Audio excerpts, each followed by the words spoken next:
Should we start? Yes. Okay.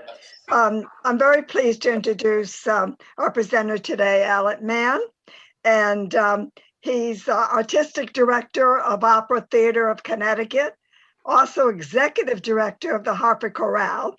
Before that, he served 7 years as Artistic Director of Mississippi Opera and 3.5 years as Executive Director of the Boston Chamber Music Society. His work in professional theater and opera has taken him from New York's Lincoln Center to London's West End, to the Edinburgh Festival, to the Stratford Shakespearean Festival in Ontario, Festival of Two Worlds in Spoleto, Italy, to New York's Broadway.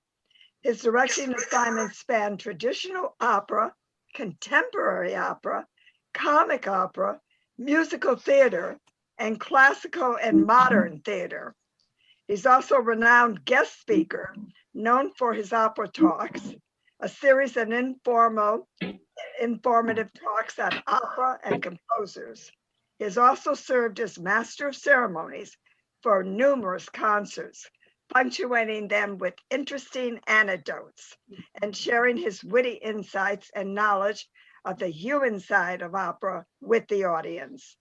Mr. Mann frequently serves as a judge for various competitions, including the Jenny Lind National Competition for Sopranos, Connecticut Opera's Guild National Vocal Competition, the San Antonio Opera Competition, and Opera Theater of Connecticut's Vocal Competition, as well as the English-speaking Union's Shakespeare Competition.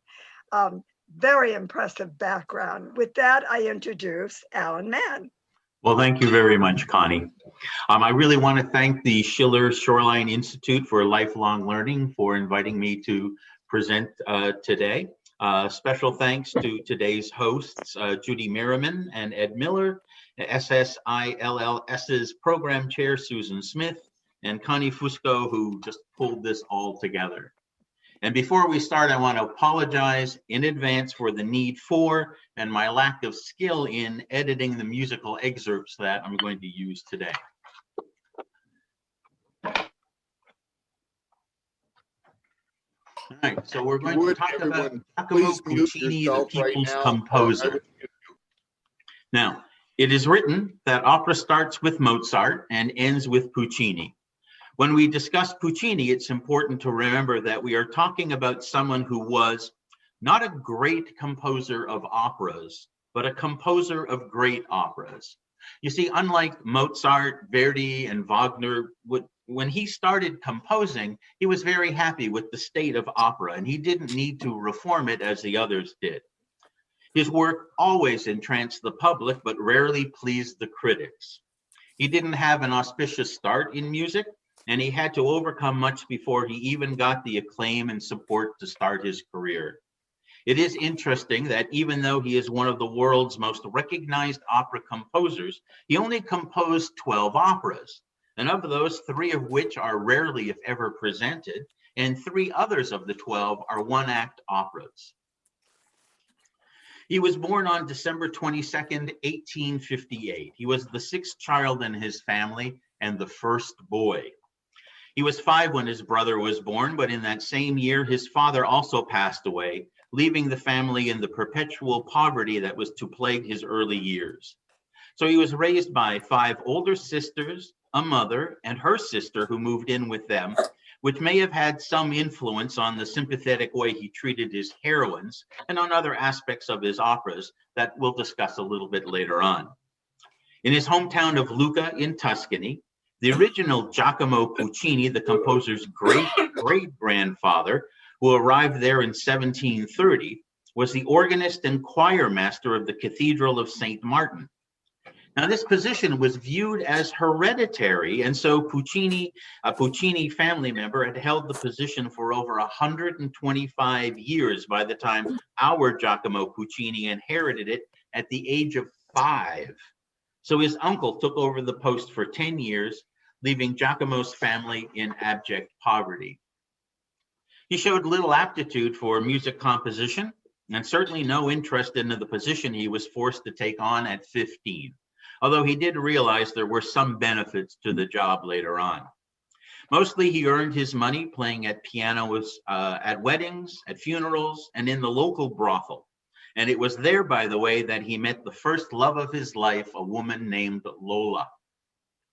One of his friends was a young man named Zitzania, with whom he got into all sorts of adventures, including one that involved stealing the pipes from the cathedral organ to sell them for scrap metal.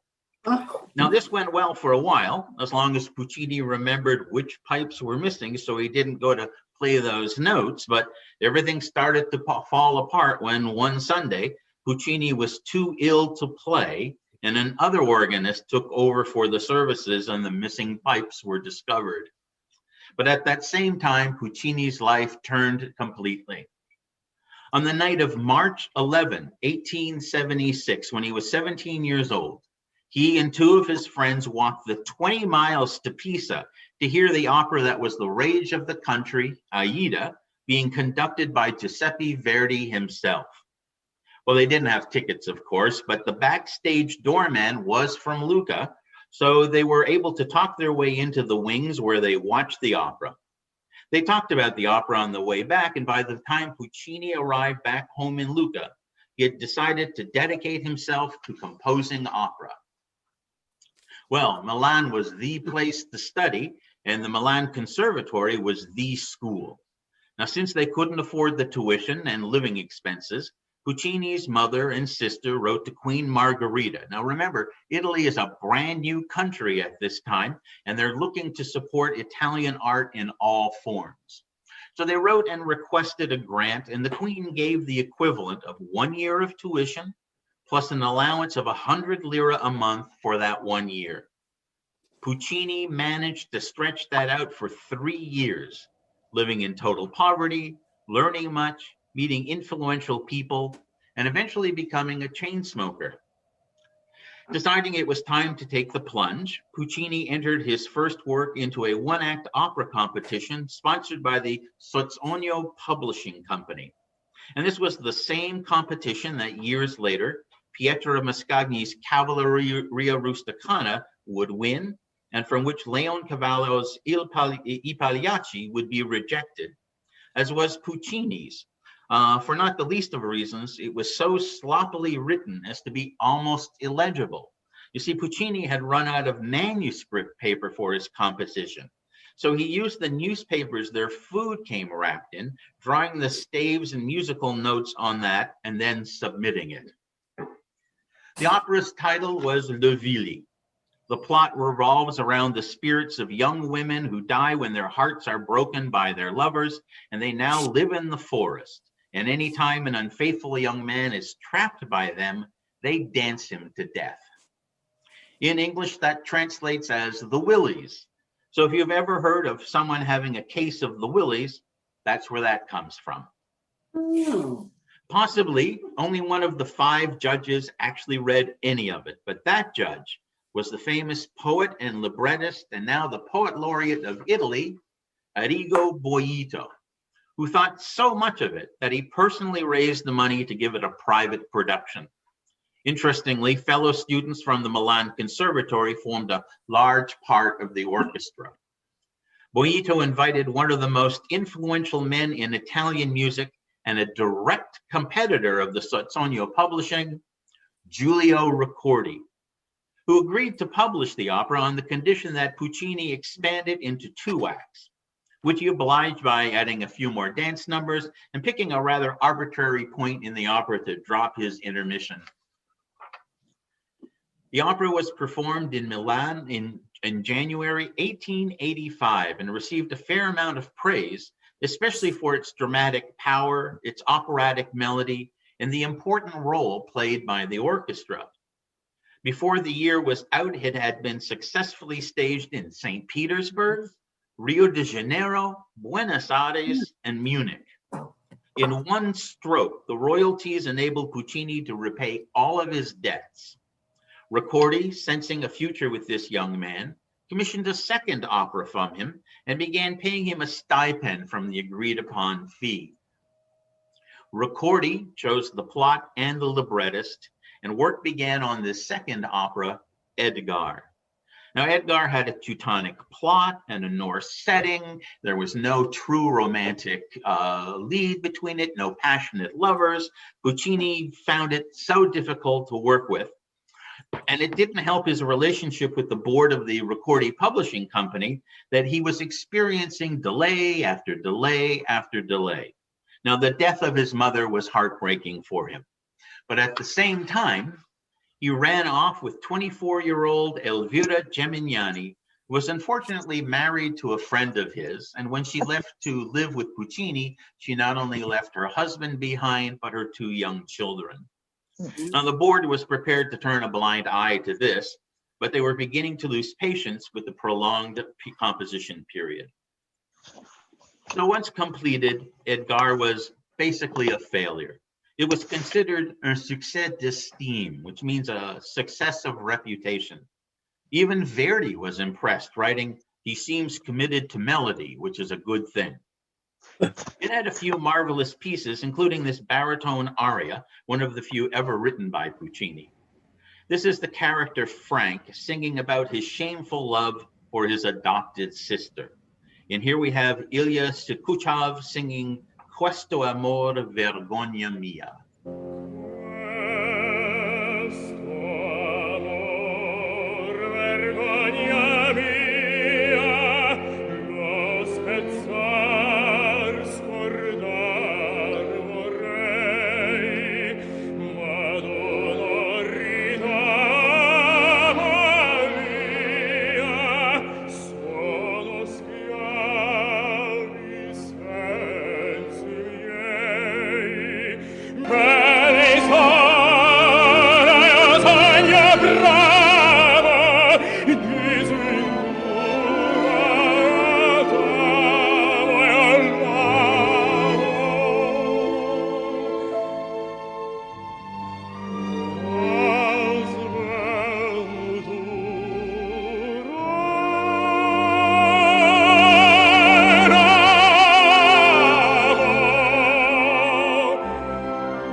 Realizing that the choice of plot and librettist had been roadblocks to Puccini's creative spirit, Recordi agreed in public to allow Puccini to choose any topic he wanted for his next opera. Puccini's choice shocked everyone. He wanted to write an opera on Manon Lescaut. Now, Recordi was a bit shocked by this because there was already at least one very successful opera about her, written by Jules Massenet just 5 years ago, which was, by the way, not the first opera written about Manon.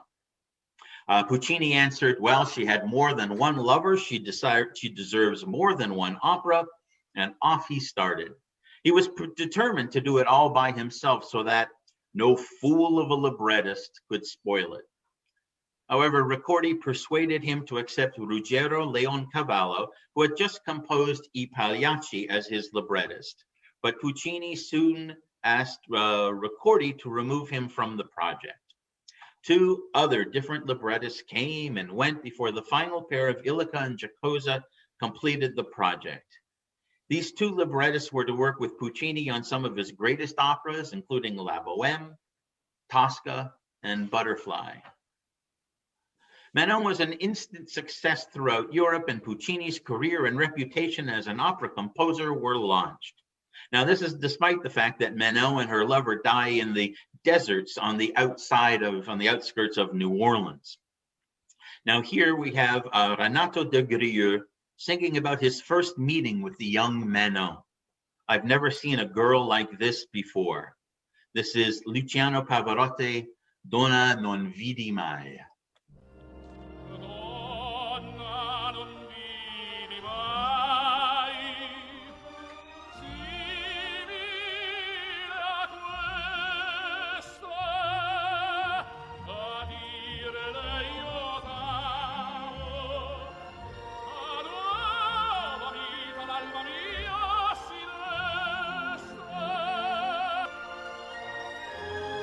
Ma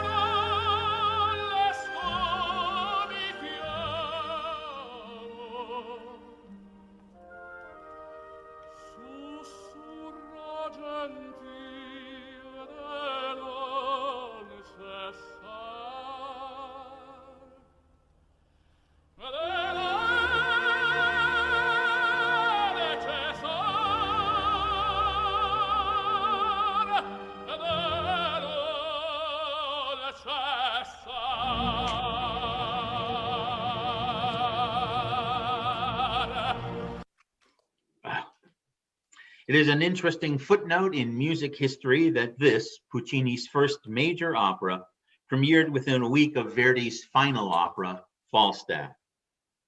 With this success, he achieved the financial stability he had longed for, and he was able to buy a home in Torre del Lago, where he and his family would spend most of his life.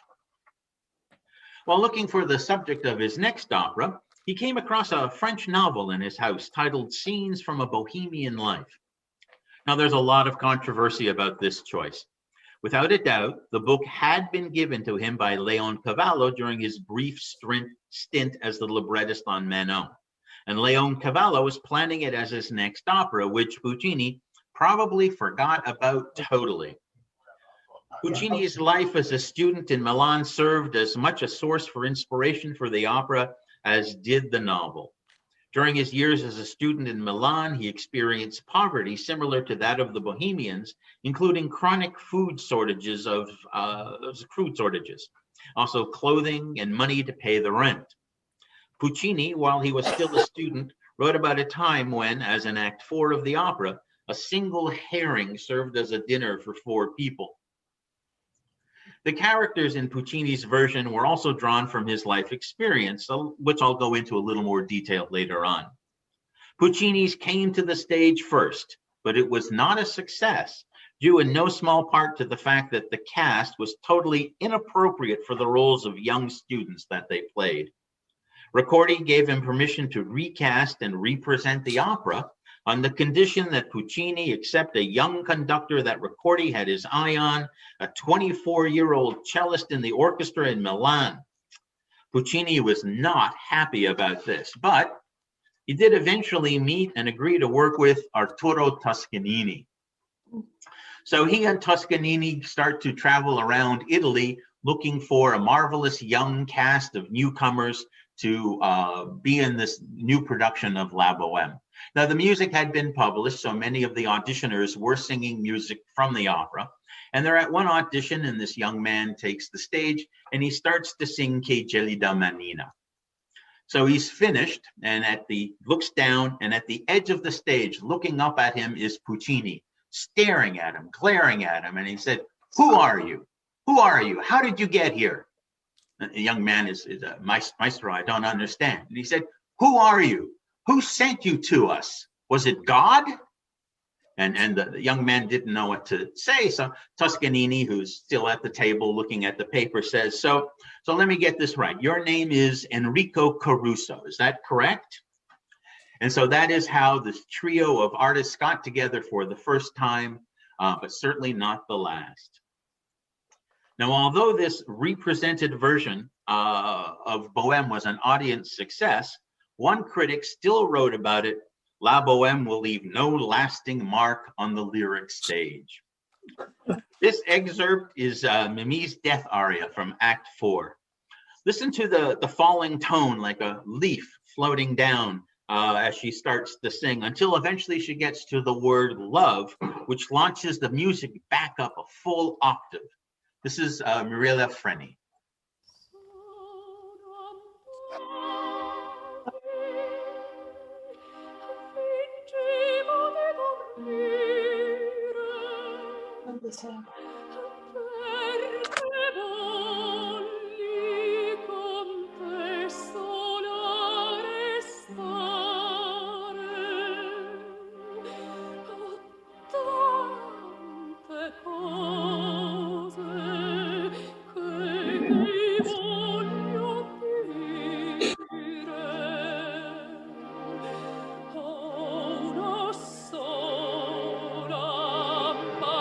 Grazie.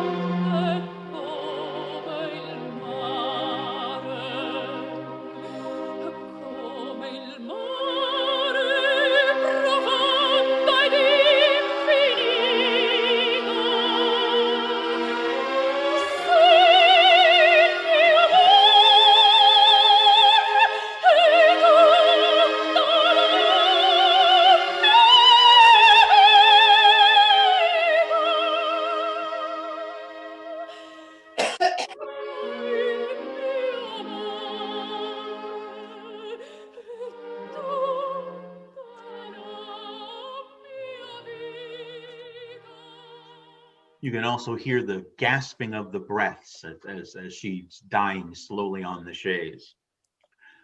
By the way, about the time Puccini was composing Labo, he really started to get into hunting fowl. And he tried to get out in the early mornings, but Elvira was adamant that he work on the opera.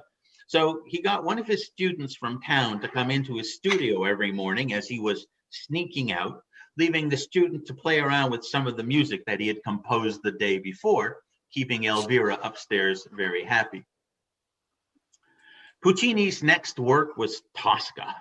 He had seen the play with Sarah Bernhardt in Paris and was moved by it, and he asked Recordi to obtain the rights for him. Now, this was a bit of a problem for Recordi, but see, he had already obtained the rights, but he had given them to another composer by the name of Franchetti to work on it. Now, Franchetti was already having problems with it, so Recordi talked him out of composing Tosca, had to convince him to take on another opera. Then he had to go to Victorien Sardou, the playwright, and try to convince him to let Puccini write the opera. So by the time that meeting is arranged, Puccini himself is already beginning to have doubts about doing this opera. Perhaps he said the story is too French for an Italian composer. Well, Sardou insisted that it wasn't a French play at all, because it was set in Rome. It needed an Italian composer and Italian music and Italian singing to make it work. Puccini wasn't sure about the style, but eventually Sardou answered, "Monsieur Puccini, there are no styles, only talent. Write the opera." So he did. Now, although it was somewhat popular with the audience, it was a critical disaster. One composer referred to it as a shabby little shocker.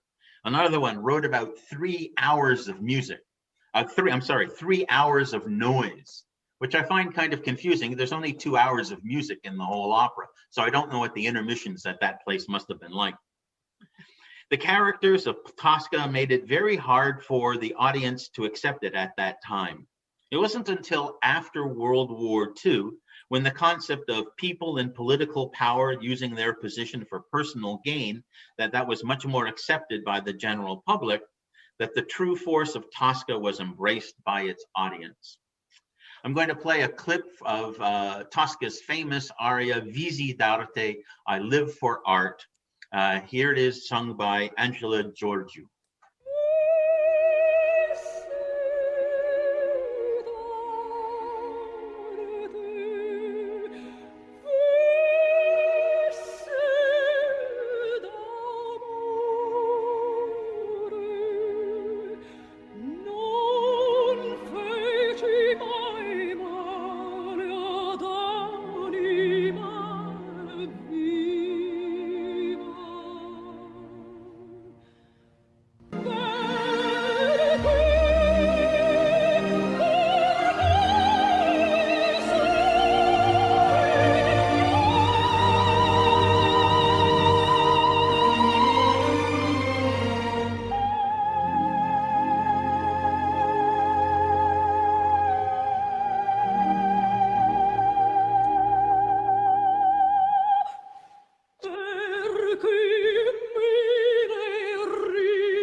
Now, following this heartbreaking opera, there's a little tiny snippet of scene that's often cut to make more musical line between the two parts of Tosca's aria. But after she sings this, Scarpia looks at her and says, "Are you finished? Risolvi?" It's heartbreaking. Soon after the premiere of Tosca, Puccini was in London supervising the production of one of his operas, and he went to a play written by David Belasco titled Madame Butterfly. Even though Puccini did not understand a word of the play because he spoke no English, he was profoundly moved by its plot. He immediately sought the rights, and they were granted by Belasco that night. Well, when asked why he just gave the rights to Puccini immediately in the theater, he answered, well, I agreed at once because it was impossible to discuss arrangements with an impulsive Italian who spoke no English and who had tears in his eyes and both his arms around your neck. Puccini got the rights and set to work at once. Now, like many other successful artists whose name starts with the sound J, like Jay Leno and Jerry Seinfeld, Giacomo Puccini was a collector of cars. On February 25th, 1903, Puccini was seriously injured one night in a car accident. Puccini's chauffeur was thrown from the car and he suffered a serious fracture of his thigh bone, but Puccini was pinned under the vehicle with a severe fracture of his right leg and a portion of the car pressing down on his chest. The injuries did not heal well, and Puccini remained under treatment for months, contemplating his life. But these pains and problems were to plague him for the next few years. Oddly enough, at that very same time, Elvira's husband passed away. So after the 10-month required waiting period, they were finally able to marry in January 1904. But all these distractions and pain were undoubtedly the reasons why the opening of Madame Butterfly was such a disaster. Puccini had made what were for him unusual dramatic mistakes, including that the opera be performed in only 2 acts. There was no break after the humming chorus, and the second act was incredibly long. And there were other reasons for the audience's harsh reaction. It was done in modern dress. There was no aria for the tenor. The chorus scene in Act 1 was interminable, and Madame Butterfly, Toscanini's mistress, was obviously pregnant. At one point during the opera, she stepped close to the orchestra pit, and the breeze that always blows up from there pushed her kimono out slightly. One of the audience members yelled, "Watch out, she's about to deliver." Well, the audience went wild. By the start of the dawn music, at what we now consider the start of Act 3, the heckling turned into full audience participation. When the bird whistles from the orchestra started to play, announcing the arrival of the new day, the audience members started to crow like roosters, bray like donkeys, until the whole hall was filled with the sound of barnyard animals. So Puccini paid back his commission, withdrew the opera, and started revising it for what was its second premiere just a few months later. He split the opera reluctantly into 3 acts, although if you look at the Recordi score, it actually lists Act 2, Scene 1, Act 2, Scene 2. He was just adamant that this was one contiguous set. He added the tenor aria, Addio Fiorito Asil. Imagine the opera without that aria. Now this, and then he cut down the chorus in Act 1. He reduced it quite a bit. The second version became a popular hit and is the one we see most. Now this excerpt from Act 2, it's Butterfly dreaming of the day when Pinkerton returns. This is Maria Callas singing Un bel dì.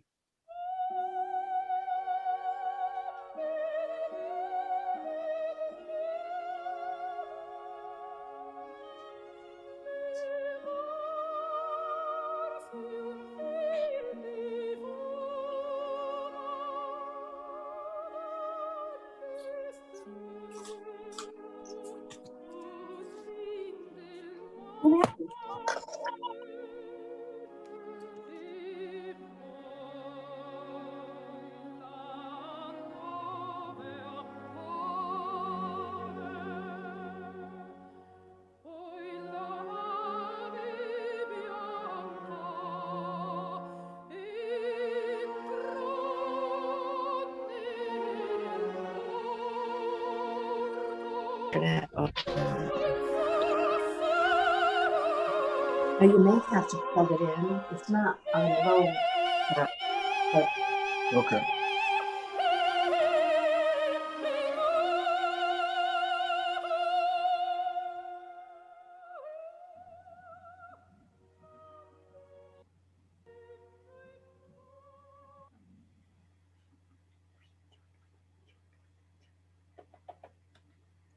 Soon after Butterfly's premiere, while he was in the United States, where Arturo Toscanini was now the music director of the Metropolitan Opera.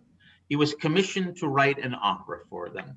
He returned and started to work on a new opera, its plot taken from yet another play by David Belasco, titled The Girl of the Golden West. However, he was to be distracted by yet another personal tragedy. Now, Puccini was indeed quite the philanderer with many open affairs. His wife, Elvira, became convinced that Puccini had been unfaithful to her with one of their young maids, Doria Manfredi. Elvira began a vicious and systematic persecution of the girl. She drove Doria from the house, denounced her to her family and the local priest. And he followed her through the town, decrying her as a whore, threatened to drown her in the lake. Subsequently, the town turned against the poor girl, and she poisoned herself with lye, which is a long and painful death. Her parents had the body examined by a physician who declared her a virgin. The Manfredis brought charges against Elvira for persecution and slander and created one of the most famous scandals of all time. Elvira was convicted and sentenced to more than 5 months in prison. Puccini paid a substantial amount to the Manfredi family and spared Elvira from having to serve her sentence. We now know that Puccini was actually having an affair with Doria's cousin Giulia, who also worked in the Puccini home as a maid. La Fanciulla del West, The Girl of the Golden West, was the first opera commissioned by the Metropolitan Opera, and its premiere in 1910 was a huge success. Toscanini conducted it and Caruso sang it. However, some people criticized the opera for failing to achieve the appropriate American tone. Now, had they missed Manon Lescaut and the deserts of New Orleans?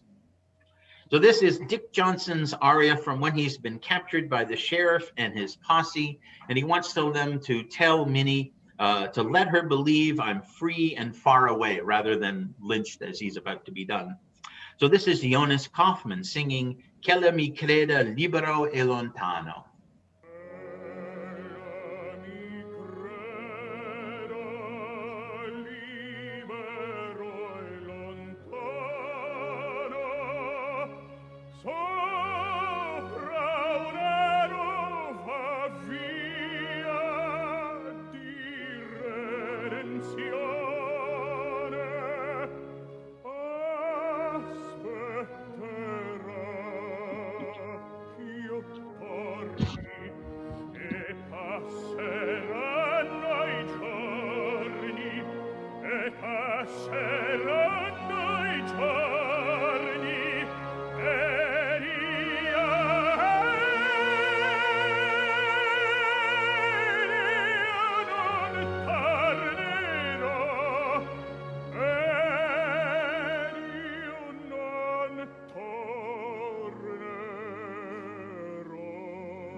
The source of Puccini's next commission was quite unusual, as it came from the Theater an der Wien, which is the Theater of Vienna, at a time of heightened tensions between Austria and Italy.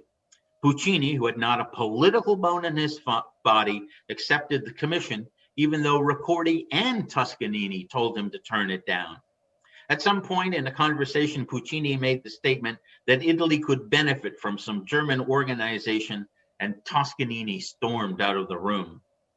La Rondine, the swallow, named that because trained swallows always return to their masters, was originally supposed to be an operetta, but Puccini was unable to write it that way, so he stripped all the dialogue from it and submitted an opera which many people refer to as Bad Lehar, but still with some amazing music. This is the most famous piece in the opera. This is Renee Fleming singing Qu'il bel sogno.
Because by the time La Rondine was completely written, the Great War had begun. The opera did not premiere in Vienna as was planned, but in neutral Monaco, and was actually published by Recordi's rival, the Sozzogno Publishing. It has never been fully accepted by Italian audiences, nor by audiences throughout the world in general, although, if you look at the plot carefully, it is the sequel to La Bohème, with the characters who survived the opera years later. It is also during this period that one of the great Puccini Toscanini story plays out. It's Christmas time, and it's time to send gifts around to everyone. And Puccini is busy working and composing, and his assistant comes in and says, this is the Christmas list from last year. Would you like to review it? And Puccini's very busy and quite dismissive and says, whatever I did last year, just do the same this year. So the assistant goes off and fulfills Puccini's wishes. And a few days later, Puccini says, wait a minute, give me that list. And he looks at it, and it says that he had sent to Toscanini a panettone. Now, panettone is kind of like the Italian version of fruitcake, except you can actually eat it. So he looks at it, realizes what he's done, and he sends a telegram off to Toscanini. Panettone sent in error. Later that day, the equally terse telegram comes back from Toscanini, and it says, panettone eaten by mistake. Puccini's next undertaking, almost as an apology to the Italian audiences who had supported him all this time, were 3 one-act operas, Il Trittico, the triptych, with Gianni Schicchi, Puccini's only true comedy, Il Tabarro, the cloak, one of the most dark and brooding operas of all time, and Suor Angelica, which is my favorite opera, with so much tragedy distilled into one aria. Puccini, unsure how the rather un-Catholic dogma that is the quintessential denouement of Suor Angelica. Not only does she commit suicide, but she is forgiven and accepted by no less a person than the Virgin Mary herself. He was unsure how that would be received, so he played the entire opera at a convent where one of his sisters was a nun. At the end of it, he turned and saw all of the nuns crying, and they told him how wonderful it was. So he went on with it.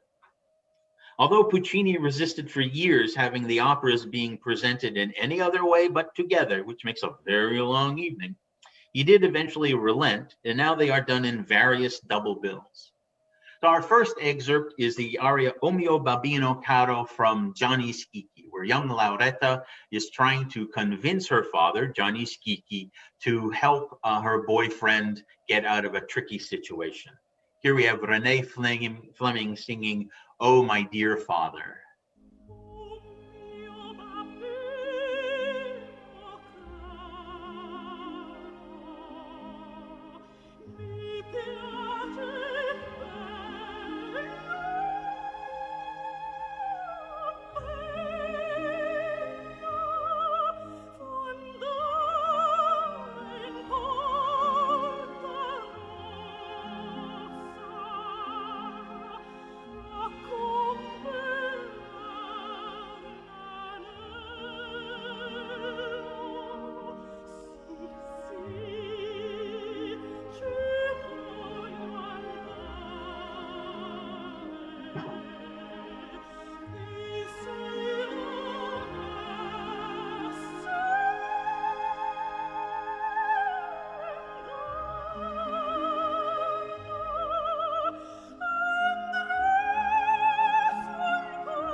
And the second excerpt is from Suor Angelica.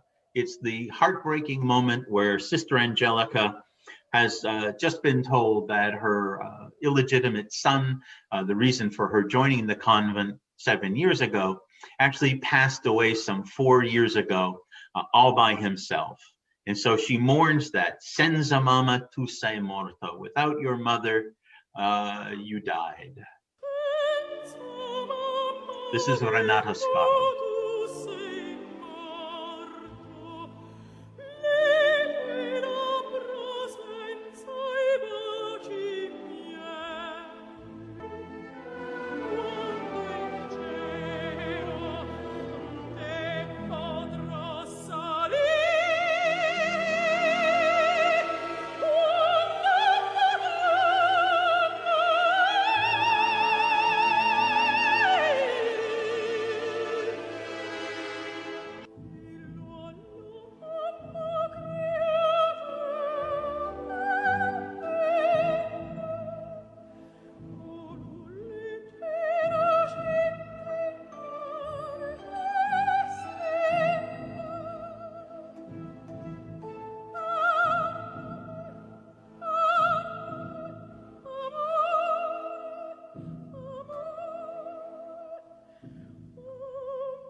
Puccini started work on his next opera full of hope and looking to break new musical ground.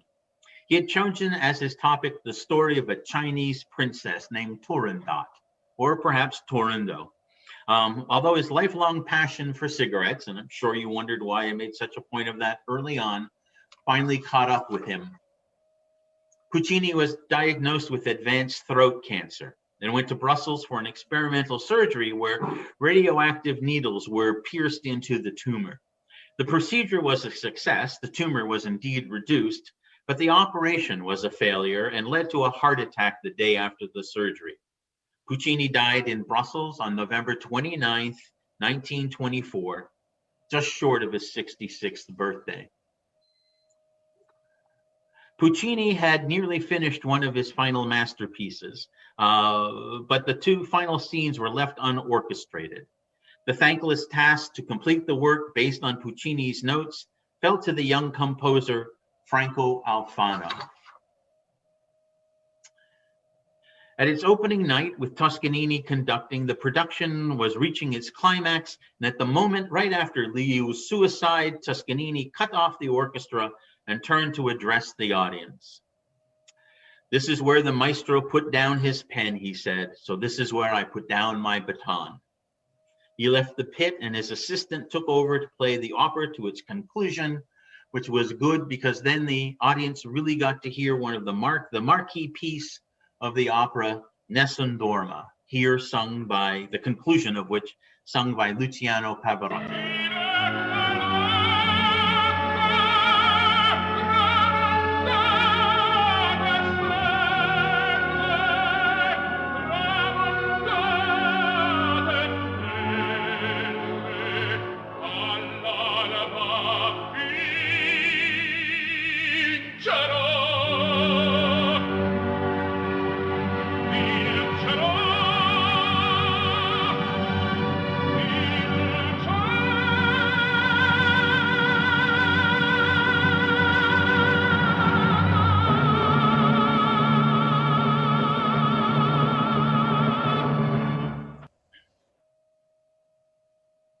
Puccini's success is based primarily on the way he approached his operas.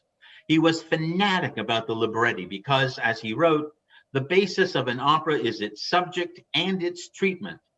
His music always emerges from the words, bound to their meaning and to the images they evoke. He also paid special attention to his heroines, which was very rare at that time. He wrote about women who are devoted body and soul to their lovers, who are tormented by feelings of guilt, or are punished by the infliction of pain until the end they are destroyed. And so he composed some of the greatest stage dramas of all time. There are some wonderful stories, and I'm wondering if I have time to tell a few great tales here. Judy? Yes, you do. Please. Great. Excellent. Thank you. So do you remember Zitzania, with whom he stole the pipes? Well, he became a painter with a quick eye for the women and various ways to make the fast lira. And he was the inspiration for Marcello. That's where Marcello comes from. One of Mascagni's roommates during the exciting but penniless days in Milan was Pietro Mascagni. And they became lifelong friends, and he's actually Chenard in La Bohème.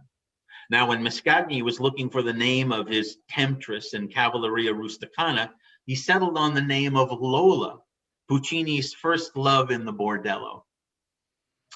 La Bohème was the first opera to be broadcast live from the Metropolitan Opera. These broadcasts were, in those days, sponsored by Texaco, and they didn't have a jingle, so they needed to find some music to represent Texaco. So they actually took some music from the end of Act 2 when they're all marching off and they're singing Viva Musetta, da, da, dum, bum, bum. So if you remember, you can trust your car to the man who wears the star. So they took that music directly from Puccini. All of Puccini's heroines, as we talked about, are heard before you actually see them on stage. So just think of Manon, Mimi, Madame of Butterfly, even Tosca. Now, Puccini, as I told you, was raised by 7 women. I myself was raised by 3 sisters and a mother, and I can tell you when, as a young boy, you seek moments of solitude, when the sisters decide it is time for you to be involved in one of their projects, you can hear them coming for you way before you see them. Earlier, we were talking about technical difficulties that we were possibly having, with this presentations like this. One of the great ones involves Tosca. Way back in 1956, when they were starting with computer boards. And so the candles that Tosca places around the body of Scarpia after he has passed away were all battery operated and remote control. So the body lies there on the ground, and Tosca takes the candles from the mantle and places them at various points around his body. Now, whether she put them in the wrong place or whether they weren't set on the mantle properly, we don't know. But at the end of it, she goes to blow out the candle. So she goes to the candle by his head, and the candle by his right arm goes out. She goes over to the left arm where she's supposed to go next, and she blows, and the one over the head goes off. So all of these amazing things about adding computers into your life at the theater. I have several stories about computers in theater. In 1960, in New York City, the soprano who was playing Tosca had successfully annoyed the entire crew. And so on one of the final nights, when she jumps from the parapet onto the big pile of mattresses below, it was not a big pile of mattresses below, but a rather large trampoline. So not only did she go down, but she came back up and came back up and came back up several times. The audience could hear her making sounds. She claimed she was laughing and laughing, but the crew will tell stories that that was not indeed what she was doing. She was not laughing. In San Francisco in the 1960s, they were doing a rather hurried production, and the crew that comes on, the army soldiers that come on at the end to be the firing squad for Cavaradossi, had never been rehearsed and it's opening night. They don't know what to do, so they're given the instructions, look, you just go out there, line up, shoot the one who's out there, and then when the rest of the people leave, you follow them. Okay, so they get out there, and they get there, and suddenly there are 2 people there. There's Tosca and Cavaradossi. Well, they don't know what to do. They're kind of looking around, and they realize, of course, the opera's called Tosca. So all of them aim their rifles at Tosca. She's busy giving them this sign about no, no, no, no. But when the time comes to shoot, they shoot Tosca, but it's Cavaradossi who falls. So now more people come running on stage. Nobody's leaving the stage. The people don't know what to do. And suddenly one of the characters runs up the stairs and jumps off the parapet. So all of the soldiers follow Tosca, and as the curtain closes, they are running up the stairs and getting ready to jump down to follow her below. And then there's some of the great music that's sung all over, but it's always sometimes responded to in different ways by people on stage. So Kate and I were at a marvelous production of of Madame Butterfly. And at the very end, Butterfly is singing to her young child. Now, W.C. Fields, right, never worked with children and animals. So she's got, and the Met, by the way, has replaced the child with a puppet. So I'm not sure if that's actually the best thing, but she's got the child in her arms and she's singing, doo, doo, doo, you know, you, please remember your mother. She's going to die, but remember her that, you know, she did this for you, and really setting up some amazing psychological trauma for this child in years to come. But while she's singing, the kid is overwhelmed by the noise of the sound of Tosca. And so you slowly see the hand creeping up. And in the middle of the aria, there is this poor child plugging his ear before anything could happen. So that is it. That is our wonderful discussion about. Thank you. You did a beautiful job. And I think we all learned a little bit more about opera and Puccini.